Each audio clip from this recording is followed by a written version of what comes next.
This week in Billionaires, three 22-year-olds, Brendan Foodie, Adarsh Hiramath, and Surya Midha, have just become the world's youngest self-made billionaires thanks to the AI boom. Their San Francisco-based recruiting startup, Mercor, received a $350 million funding round, catapulting the company's valuation to a massive $10 billion. Mercor connects expert-level contractors, such as PhDs and lawyers, with cutting-edge AI labs like OpenAI to label data to help train their models.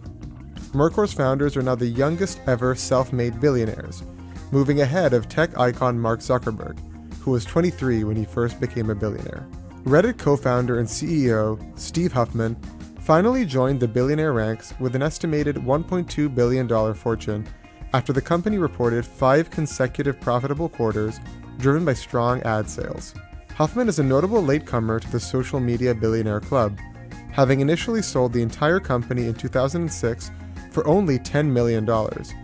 His recent success is tied to leveraging Reddit's massive store of authentic human conversations into lucrative licensing deals with giants like Google and OpenAI, now the company's second largest revenue source.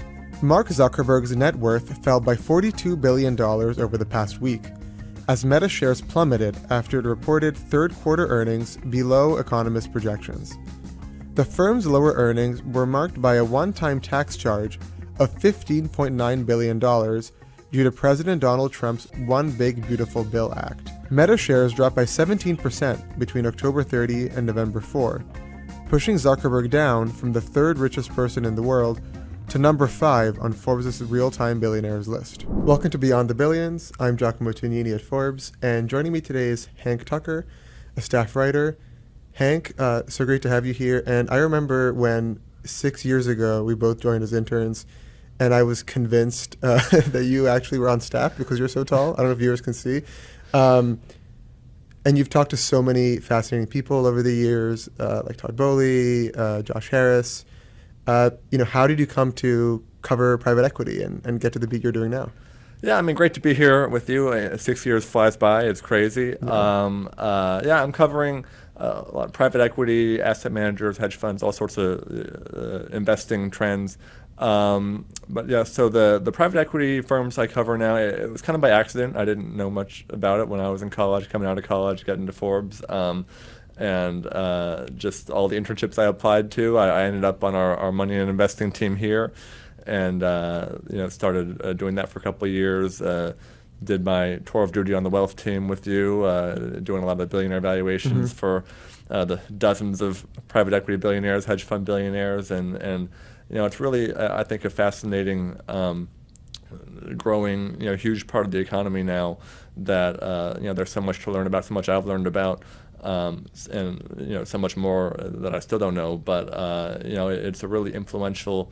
I think there's like over 10 million workers employed by private equity-owned businesses, and so it's something that matters to a lot of people. So I think it's been a really interesting thing to cover.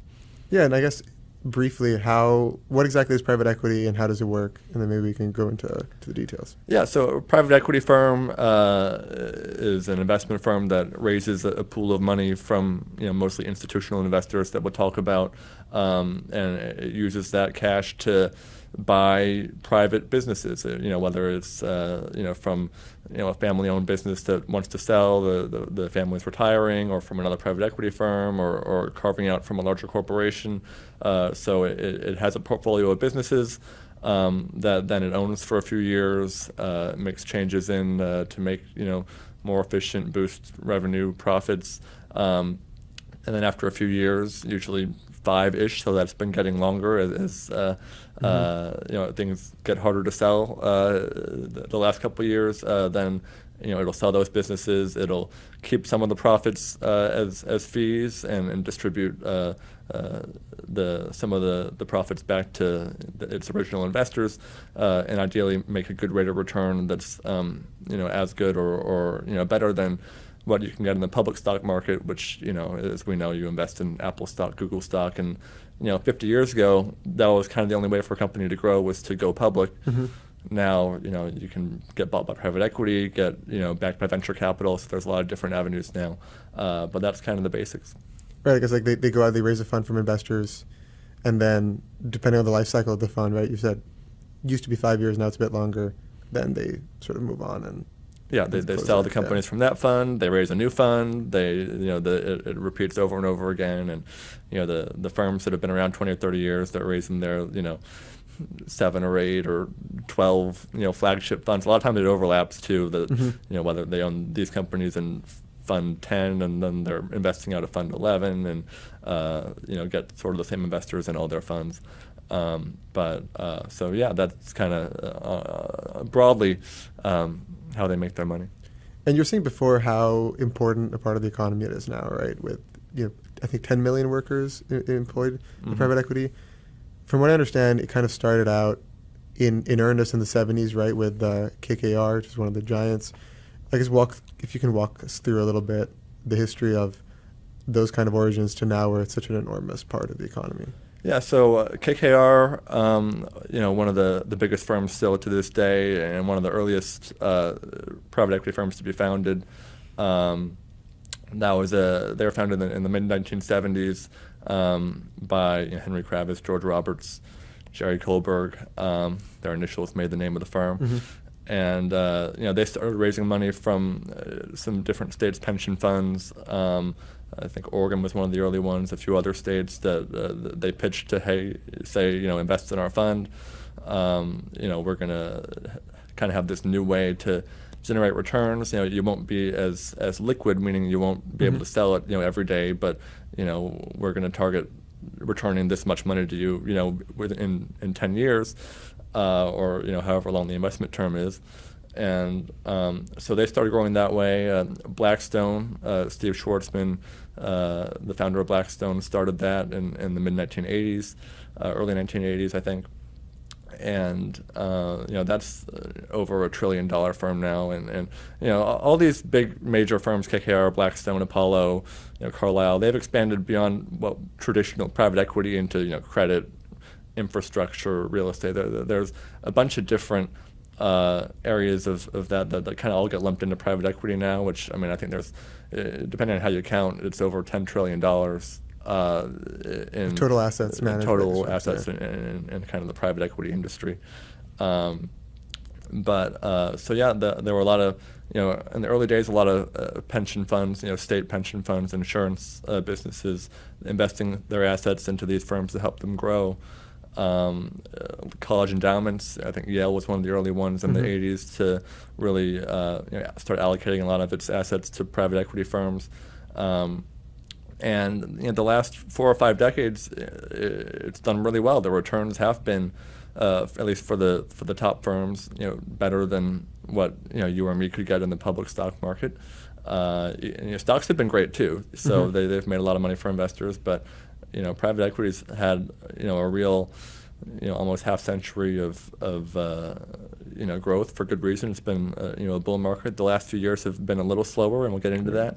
But it's really taken off, unlike probably even more so than most other parts of the economy. Mm-hmm. And it's also been hugely successful for the founders, right? I mean, how many? I'm not going to hold you to it because it's hard to remember, but dozens of private equity billionaires, right? Not just in the U.S., but globally. Yeah, several dozen. Maybe close to 100. Steve Schwarzman, I didn't check the real-time billionaires list, but right before getting on it, he's around $50 billion. He's one of the richest people in the world. Yeah, right? Yeah. And even especially the last decade or so, there have been kind of separate private equity firms that are their main purpose is to buy stakes in other private equity firms, and they value those firms at several $1 billion valuations to make their founders billionaires. And Blackstone, KKR, Apollo, several others are all publicly traded, and their founders are all billionaires. Several dozen, maybe close to 100, if not more. So it's made a lot of pensioners and college endowments rich, but nobody's benefited more than the founders themselves, I think. Right. And I wanted to dig in a bit more into sort of who has access to these funds, right? You mentioned at the beginning it was state pension funds, and then it expanded to college endowments, other, obviously there's also large private investors themselves, right? And what you wrote about a couple months ago is sort of this now changing environment where private equity might get opened up to sort of more, let's call it average Americans, right? Because right now, right, if you or I wanted to invest in, say, a Blackstone fund or an Apollo fund, what would the requirements be? Yeah, it would be well. I mean, for the first generations of private equity's evolution, it's not worth it for them to go to you and me and say, hey, can you invest $1,000 at a time? They want the California State Pension Fund to invest $50 million, and then that's just one conversation that can do a lot more for them than I can invest from my own savings. So that's why they primarily just went to these big institutions, pensions, endowments for the first few decades. Now they've I don't want to say exhausted all those, because those institutions still have money that they can invest, but a lot of it is still kind of stuck in prior private equity funds that haven't been distributed yet. So particularly Blackstone, through their what they call their private wealth business, they have I think close to $300 billion in assets just from private wealth. So that's mainly they've been going to financial advisors who then kind of go to their high net worth clients and say, hey, we can allocate this much. We can kind of bundle a lot of our clients' assets and offer these billions of dollars to invest in a private equity firm's fund. There have been some fintech companies, iCapital has been involved in facilitating that, iCapital Network, going through financial advisors to open up access to these funds to individuals. So far, that's mainly just been pretty wealthy individuals with, we were talking about people with a few $1 million of investable assets to spend that can afford to set aside a portion of that to a private equity fund that, again, they might not be able to touch for 5 years, 10 years while it gets invested and grown and then sold and distributed.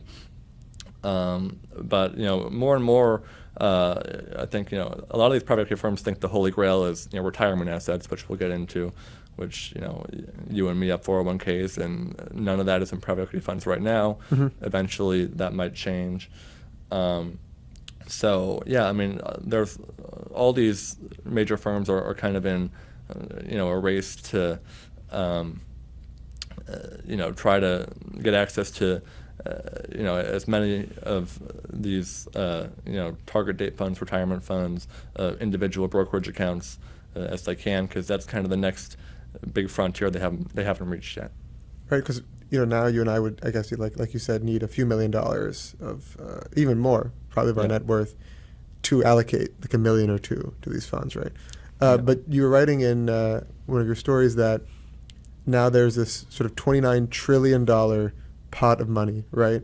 If you combine, I believe it was $12 billion in 12 trillion and defined contribution, which is 401ks, similar accounts like that, and then another, I think, 17 trillion in IRAs, individual retirement accounts, which are kind of separate accounts that people can open. And those were not, I mean, even right now, right, you can't invest in, that's usually tracking the stock market, right? You can't invest in private equity now. But now there's, I guess, two things happening, right? One is the advisors running those IRAs and 401ks are partnering with private equity firms, and then there's sort of government regulation changing, right? So there's a lot of regulation changing.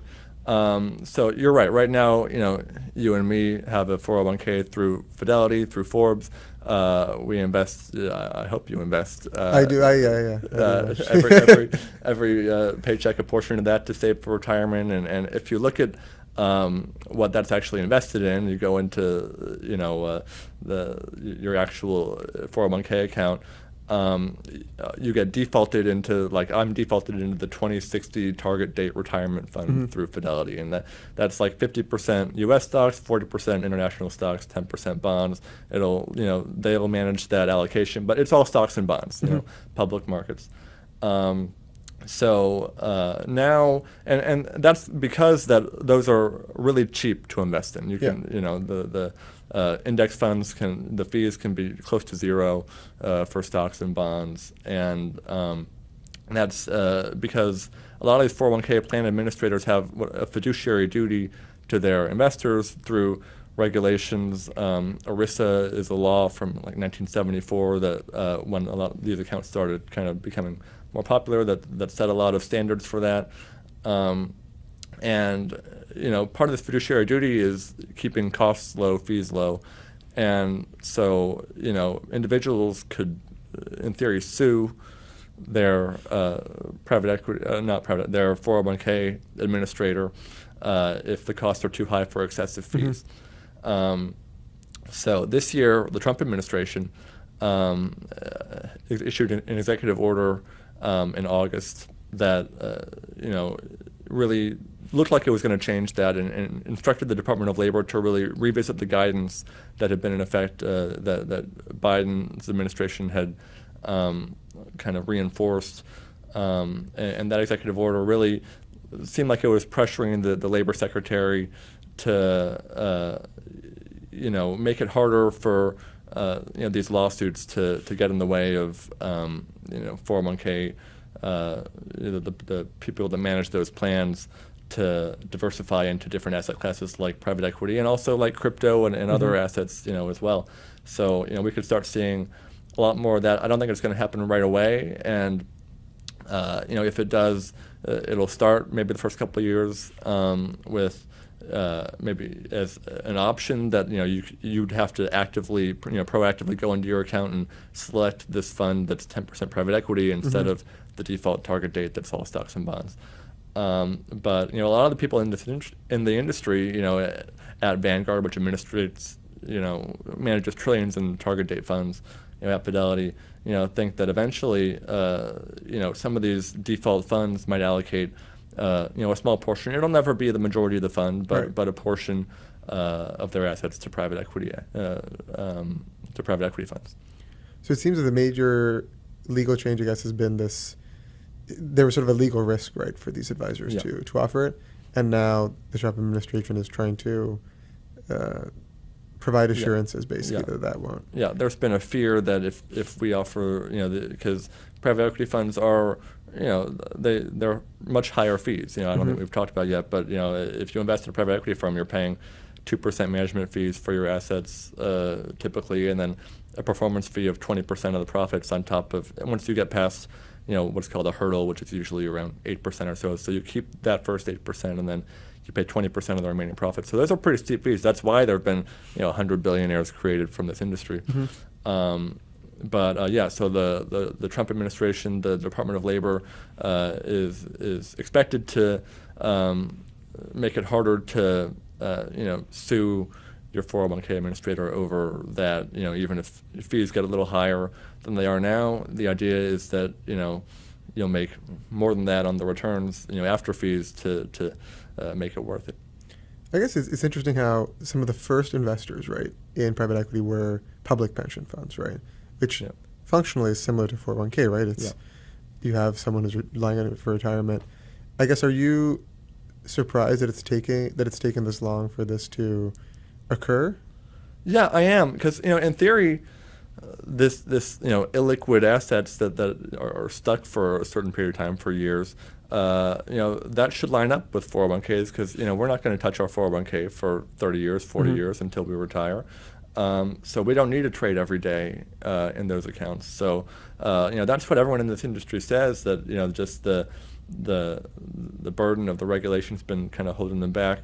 But this can really help retirees enjoy the returns that private markets have generated for the last few decades. The outperformance over public markets, which has been thought of as like a illiquidity premium almost. But it's not all. I don't think these firms are just being entirely benevolent to we'll let these common people access the it's going to help them first and foremost, because more money for them means more fees and more profits for the advisors, for the private equity funds. So whether it helps individuals is kind of still a little up in the air, and again, there are some reasons beyond just democratizing is, I think, the buzzword, to individuals that make these private equity firms want to do this. So I guess, we'll see 10 years from now, 20 years from now, 50 years from now, how it works. I guess, what do you kind of see as the biggest risks and benefits for like your average, person like you and me who has 401k? And I guess like if you compare it, like how has it worked out for the people who have public pension, right? Yeah, it's worked great. I think for the people that have their public pension funds, a lot of these funds are, on average allocated about 20 to 25% of their portfolios to private equity, and they've performed pretty well. They have professional managers overseeing it all, and like I said, these returns for these kind of blue chip private equity funds through the 1990s, for the 2000s, 2010s, were really good. I guess the risk would be that there's kind of a fear that golden age is ending a little bit. That you're saying the last years have not been as good. The last 3-4 years. Number one, I think the valuations were really high, around 2020, 2021, especially coming out of COVID. There was kind of a rally in some of these tech companies, software companies that a lot of these private equity firms own, that they may have overpaid for some of those 4 years ago, 5 years ago, and now they're sitting there trying to sell a lot of their assets, and they can't, in part because this is kind of overgeneralizing, but private equity funds, a lot of the transactions now are just selling to another private equity fund or buying from another private equity fund. Right. Whereas 20 years ago, there was maybe more, there was easier money to be had in buying more companies from family-owned businesses that maybe hadn't been run as efficiently, that were like, oh, we'll just change a few things and double the value and sell it in 5 years. There's also fewer companies going public, right? I mean, I guess this year we've had a few more, but there was kind of a dearth of IPOs. Yeah. So that sort of exit path has also kind of almost closed up, or at least slowed down. Your potential exits are selling to another private equity firm, taking it public, selling to a larger corporation, and that's all getting slower. So they haven't been able to distribute as much profits back to their the institutions that invested in them 5 years ago, 6 years ago, because their money is still sitting there waiting to be realized, sold in those companies. So that's part of the reason why they have to kind of go this other path to individuals, because they haven't been able to raise as much money from their old institutional customers. And so I think there's a fear that this sort of slump might continue, and the returns maybe won't be much better than you could just get from a low-cost stock index fund for the next, for long-term, 10 years, 20 years.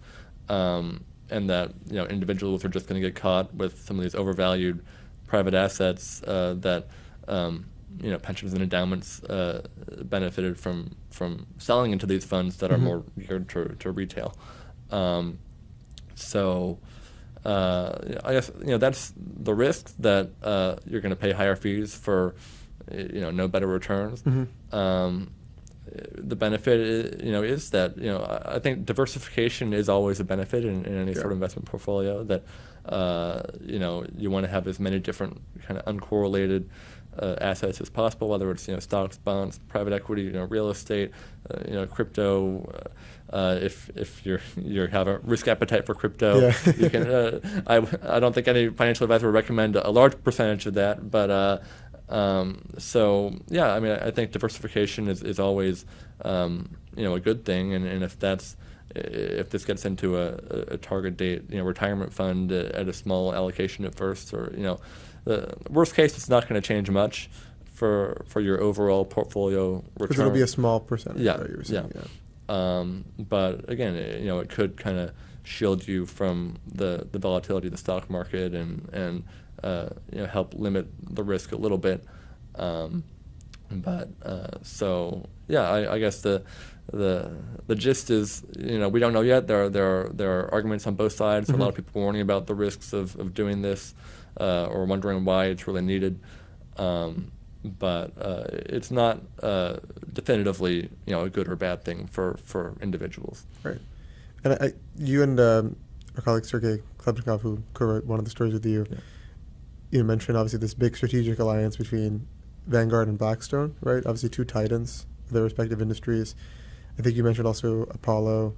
I guess, do you expect, how widespread does it seem like it's going to be in terms of having all these big names from private equity and the IRA and 401k side working together? Yeah, I think pretty much every big name from private equity is going to, try to start one of these partnerships, launch one of these funds that blend public and private markets, just because it's kind of a can't lose for them. The more assets they have, the more avenues they have to generate capital, and these kind of traditional asset managers like Vanguard, like Apollo's partner with State Street, have those customers already, have those relationships with individuals that there's just such a, kind of an easy pot of money, of assets that can be accessed by these private equity firms.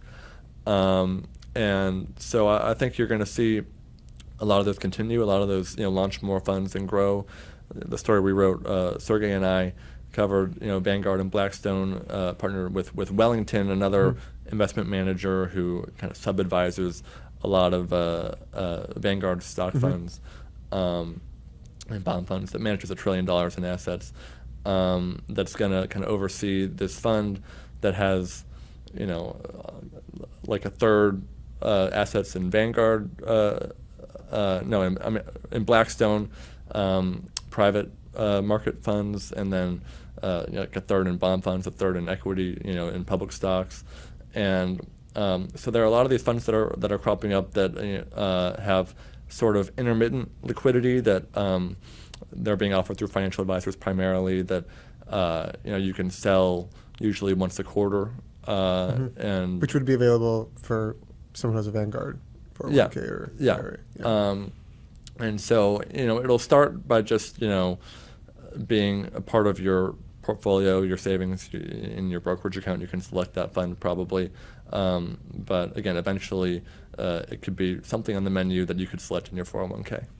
So this is already available, this Wellington fund? I think it's still in the approval phase. They launched their prospectus for kind of explaining what the fund will be. It hasn't launched yet. There is an ETF that Apollo launched with State Street in partnership that is available. That's exclusively a private credit ETF, which is private credit. I guess can be thought of as sort of a sub-genre of private equity in terms of lending to private companies, kind of doing what banks have traditionally done, and making loans to startups, private companies, financing private equity buyouts, and getting the interest back. So there is a couple private credit funds that you can invest in.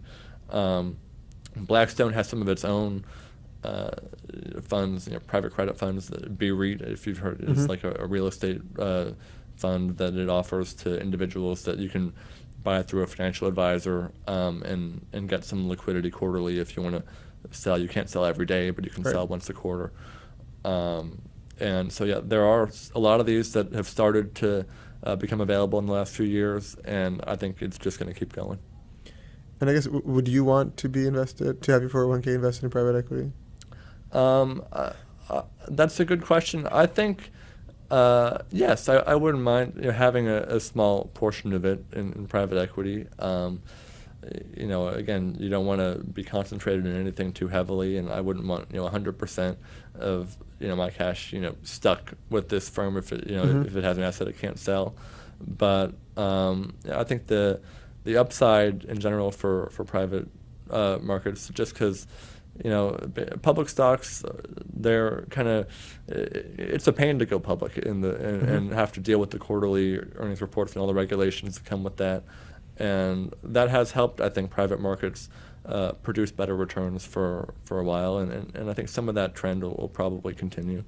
So, I think, especially Blackstone, KKR, these firms have good track records of making money for their investors over a long time. So I wouldn't mind getting some of that. I don't think it's going to make a huge transformative difference, and I think stocks have worked out just fine for people for a long time. But I guess the short answer, or the long answer I just gave, is would be yeah. Well, this has been super informative, and I think I even got some of my own personal questions out in this after reading your stories, but thanks so much for joining me, Hank. Thanks for having me, Giacomo. You can read Hank's stories and the other stories we talked about in this episode in the show notes.